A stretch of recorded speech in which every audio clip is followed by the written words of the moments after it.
Ang 10th spot sa Top of the Clash ay tuluyan ng nakuha ni Tao. Ating silipin ang kanyang naging laban.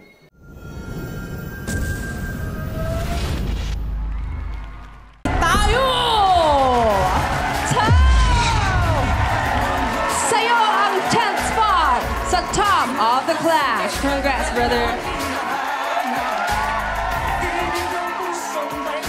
Hello Clash Nation, this is Tao Castro. Yung Circle of Clash is nakakawindang kasi hindi namin talaga alam, hindi namin expected yung diretsong one-on-one lang. Pero grabe, Circle of Clash na yun, doon ka pala pipili ng makakalaban mo. Tsaka yung, di ba dati po yung sa randomizer, sila yung pipili ng kalaban.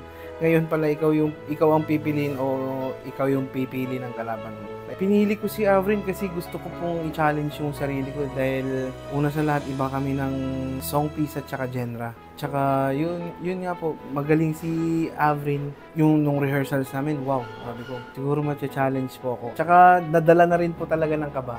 Ngayong nasa Top of the Clash na ako, hindi pa rin ako makapaniwala. Thank you Lord kasi talaga. Kaya parang na-overwhelm pa rin ako, yung iniisip ko pa rin, wow, nandito na pala ako sa top 12. Yung hindi pa rin nagsisink in sa utak ko. Again, this is Tao Castro at ready na ako sa round 2 ng The Clash 2024. Isa, laban sa lahat.